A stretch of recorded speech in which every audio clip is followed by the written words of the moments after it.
या इक्वेशन मध्ये आता आपल्याला व्हॅल्यू टाकायची. कोणाची व्हॅल्यू टाकणार?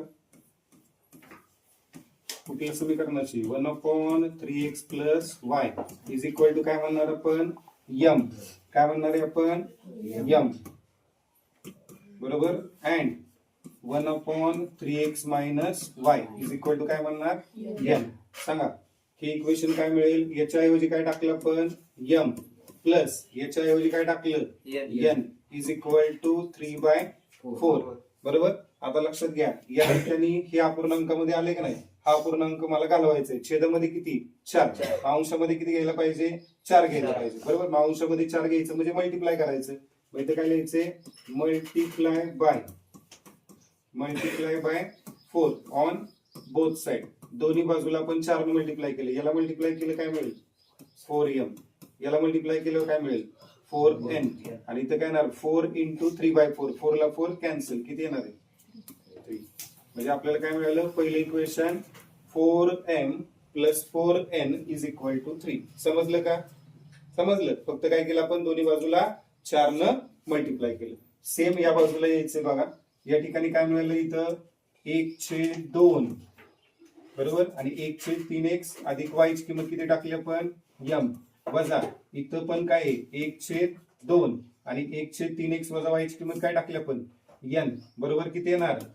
-1/8. समजलं का? काय केलं आपण? 1/3x + y त्याची किंमत किती टाकली? m. आणि 1/3x - y त्याची किंमत किती टाकली? n टाकली. समजलं का? बर. आता इथं 2 आहे, इथं 2 आहे. याला 2 न घालवलं तर किती येणार? इथं अंशामध्ये जर 2 आणलं तर 2 जाईल, पण इकडच्या बाजूला बी 2 येणार. मग परत काय येणार? 2 न जर तिथं अंशात घेतलं तर 2 8. तरी पण छेदामध्ये काय राहणार? 4 राहणार. परत छेद राहणारच ना. मग या ठिकाणी 2 घेऊन चालेल का? नाही. हा पूर्ण 8 जर घालवला तर आपल्याला हे उत्तर व्यवस्थितपणे मिळेल. मग काय करता येईल बघा? मल्टिप्लाय करावं लागेल. कशाने मल्टिप्लाय करावं लागेल? मल्टिप्लाय बाय किती न? 8 ऑन बोथ साइड. दोन्ही बाजूला काय केलं आपण? 8 न मल्टिप्लाय केलं. मग याला 8 न मल्टिप्लाय केलं. 8 × 1/2m मायनस 8 × काय येणार? 1/2n. परत काय येणार? Is equal to 8 × -1/8. बरोबर. आता बघा, बेचोक 8 4m आलं. इथं सुद्धा काय? बेचोक 8 4n आला. आणि इज इक्वल टू 8 ला 8 कॅन्सल झालं. किती आलं? -1. छेद राहिला का? आता नाही राहिला. बरोबर. आता हे जे 2 नवीन इक्वेशन मिळाली ते कोणत्या फॉर्म मध्ये? तुमचे m आणि n.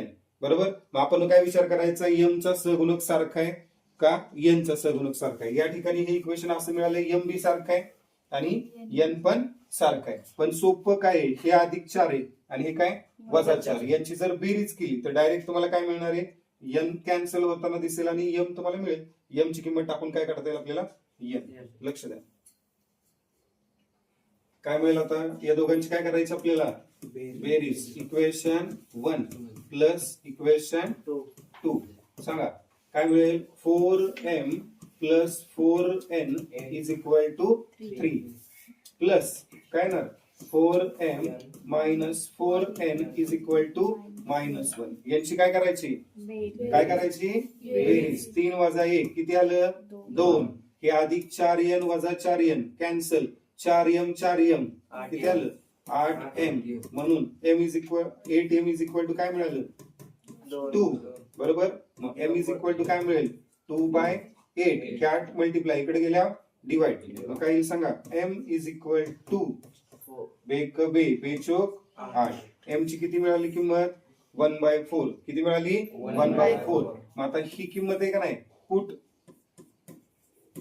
m is equal to 1/4 in equation 1. म्हणजे आपल्याला काय करायची? 1/4 ही व्हॅल्यू इक्वेशन 1 मध्ये टाकायची. काय मिळेल सांगा?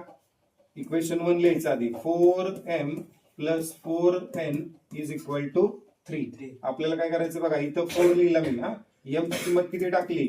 1/4 प्लस 4n तसंच इज इक्वल टू 3. फक्त काय केले बाळांनो? m च्या जागेवरती काय टाकले? 1/4. आलं लक्षात? आता हा 4 आणि हा 4 काय झाला? कॅन्सल. काय मिळालं? इथं राहिला 1 अधिक 1 आहे. पलीकडे गेल्या -1. 3 - 1 किती आलं? 2 आणि हा 4 n आहे तो 4 इकडे गेला भागिले बे एक बे बे दुने 4. आपल्याला n ची किंमत किती मिळाली 1/2 आणि m किती मिळाले आपल्याला 1/4. m 1/4 आणि n 1/2 ही किंमत आपल्याला टाकायची आहे, त्याचा वापर करायचा आहे. लक्ष द्या. आता या ठिकाणी आपल्याकडे एक इक्वेशन आहे. कोणतं इक्वेशन आहे 1/3x अधिक y बरोबर काय आहे m आणि 1/3x वजा y बरोबर काय आहे n. आता लक्षात घ्या डावी बाजू 1/3x अधिक y बरोबर किती आली m ची किंमत 1/4.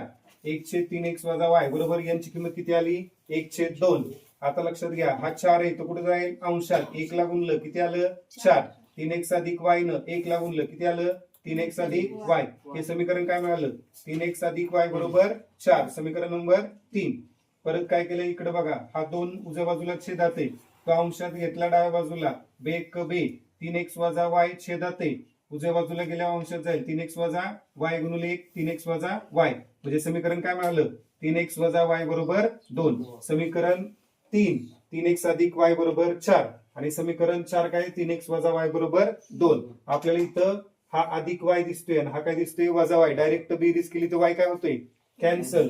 मग समीकरण नंबर 3 आणि समीकरण 4 यांची काय केली बेरीज. मग 3x अधिक y बरोबर 4 हे एक समीकरण आहे आणि दुसरं काय 3x वजा y बरोबर 2 अधिक y ला वजा y काय झालं कॅन्सल. 3x अधिक 3x 6x 4 आणि 2 किती आले 6.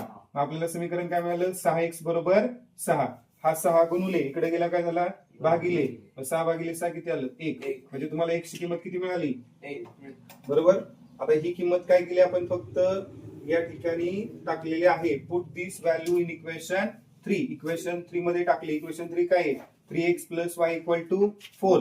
पण आपल्याला x ची किंमत किती टाकायची 1 बरोबर. मग 3 1 3 अधिक y बरोबर 4 अधिक 3 आहे पलीकडे गेल्या वजा 3 4 वजा 3 किती आला 1. मग सोल्युशन ऑफ गिवन इक्वेशन काय मिळालं x, y = 1, 1. आले का लक्षात.